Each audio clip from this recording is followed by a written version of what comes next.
अपरा एकादशी की व्रत कथा। पौराणिक कथा के अनुसार प्राचीन काल में महिध्वज नामक एक धर्मात्मा राजा था।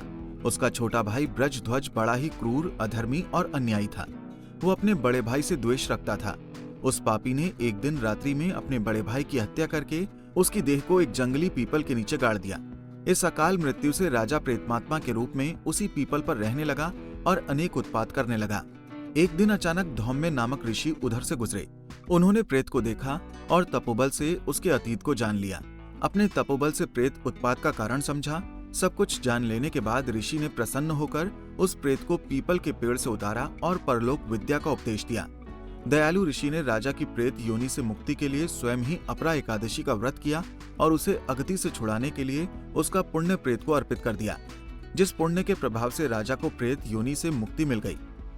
वो ऋषि को धन्यवाद देता हुआ दिव्य देह धारण कर पुष्पक विमान में बैठकर स्वर्ग को चला गया।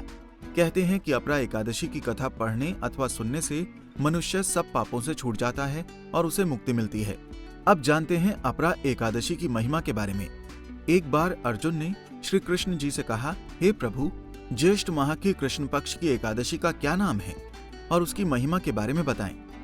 फिर श्री कृष्ण जी ने ज्येष्ठ माह के कृष्ण पक्ष की एकादशी तिथि की महिमा बताते हुए कहा कि ज्येष्ठ माह के कृष्ण पक्ष की एकादशी का नाम अपरा एकादशी है, क्योंकि ये अपार धन, पुण्य को देने वाली तथा समस्त पापों का नाश करने वाली है। जो मनुष्य अपरा एकादशी का व्रत करते हैं उनकी लोक में प्रसिद्धि होती है। अपरा एकादशी के व्रत के प्रभाव से ब्रह्म हत्या, प्रेत योनि, दूसरे की निंदा आदि से उत्पन्न पापों का नाश हो जाता है। इस व्रत कथा के पठन व श्रवण करने मात्र से ही सभी कष्टों से मुक्ति मिलती है। अतः मनुष्य को इस एकादशी का व्रत अवश्य ही करना चाहिए। ये व्रत सभी व्रतों में उत्तम माना गया है। अपरा एकादशी के दिन श्रद्धा पूर्वक भगवान विष्णु का पूजन करना चाहिए, जिसके प्रभाव से मनुष्य को विष्णु लोक की प्राप्ति होती है। अपरा एकादशी की व्रत कथा। पौराणिक कथा के अनुसार प्राचीन काल में महिध्वज नामक एक धर्मात्मा राजा था। उसका छोटा भाई ब्रजध्वज बड़ा ही क्रूर, अधर्मी और अन्यायी था। वो अपने बड़े भाई से द्वेष रखता था। उस पापी ने एक दिन रात्रि में अपने बड़े भाई की हत्या करके उसकी देह को एक जंगली पीपल के नीचे गाड़ दिया। इस अकाल मृत्यु से राजा प्रेतमात्मा के रूप में उसी पीपल पर रहने लगा और अनेक उत्पात करने लगा। एक दिन अचानक धौम्य नामक ऋषि उधर से गुजरे।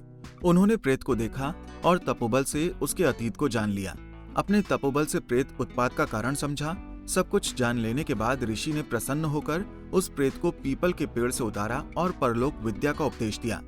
दयालु ऋषि ने राजा की प्रेत योनि से मुक्ति के लिए स्वयं ही अपरा एकादशी का व्रत किया और उसे अगति से छुड़ाने के लिए उसका पुण्य प्रेत को अर्पित कर दिया। जिस पुण्य के प्रभाव से राजा को प्रेत योनि से मुक्ति मिल गई। वो ऋषि को धन्यवाद देता हुआ दिव्य देह धारण कर पुष्पक विमान में बैठकर स्वर्ग को चला गया। कहते हैं कि अपरा एकादशी की कथा पढ़ने अथवा सुनने से मनुष्य सब पापों से छूट जाता है और उसे मुक्ति मिलती है। अब जानते हैं अपरा एकादशी की महिमा के बारे में। एक बार अर्जुन ने श्री कृष्ण जी से कहा, हे प्रभु, ज्येष्ठ माह की कृष्ण पक्ष की एकादशी का क्या नाम है और उसकी महिमा के बारे में बताएं।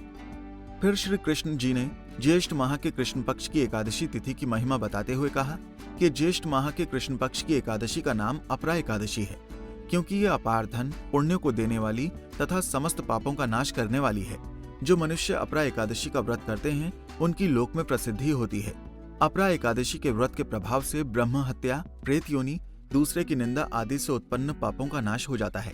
इस व्रत कथा के पठन व श्रवण करने मात्र से ही सभी कष्टों से मुक्ति मिलती है। अतः मनुष्य को इस एकादशी का व्रत अवश्य ही करना चाहिए। ये व्रत सभी व्रतों में उत्तम माना गया है। अपरा एकादशी के दिन श्रद्धा पूर्वक भगवान विष्णु का पूजन करना चाहिए, जिसके प्रभाव से मनुष्य को विष्णु लोक की प्राप्ति होती है।